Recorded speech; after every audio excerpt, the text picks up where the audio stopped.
This is the Fiat 500L Trekking, one of two new models designed to capitalise on the success of the Fiat 500 and expand it into new markets. Compared to the standard 500L, the Trekking is 10% higher, with 145mm of ground clearance. It wears chunky bumpers with extra body cladding to shake off any knocks and bumps, and rides on 17-inch alloy wheels with all-season tyres. As you'd expect from Fiat, there's a wide range of colours and customisation options available, with the hip-hop yellow of our test car exclusive to the Trekking. It's well equipped with automatic headlights and wipers, rear parking sensors, air conditioning and cruise control, all as standard. The interior is incredibly spacious, although the driving position can feel a little strange for tool drivers with the close-set pedals. However, there are countless storage areas and cubby holes, making it feel very practical. Much of the dashboard is dominated by Fiat's Uconnect multimedia system that's standard on the Trekking, and this can be upgraded with navigation, digital radio and an incredible Hi-Fi by Beats package that includes an ear-pulverising 520 watts of power. The dials have funky white-backed faces, but while the steering wheel adjusts for both height and reach, it can be difficult to find a comfortable position that doesn't block a large part of the speedo. The dials are also difficult to read at night, mostly because the needles aren't illuminated, leaving only the very tip visible against the white background. Rear seat passengers sit higher than those in the front, and this, coupled with the large glass area, gives them an excellent view of the outside world.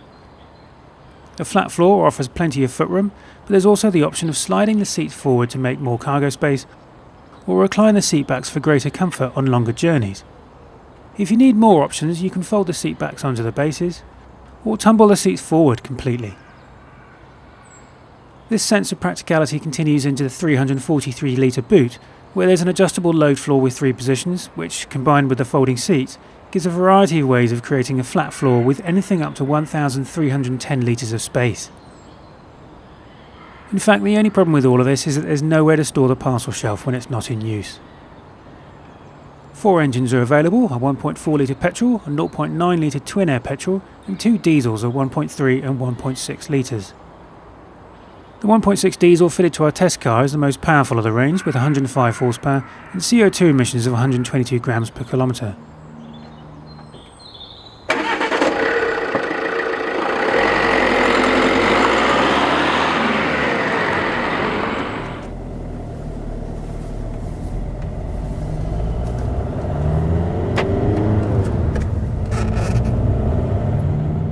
The diesel engine is a little laggy off the line before the turbo kicks in, and a touch coarse when pushing higher into the rev range, but in normal driving it settles down well enough. It's quite torquey though, so keeping up with traffic shouldn't be much of a problem.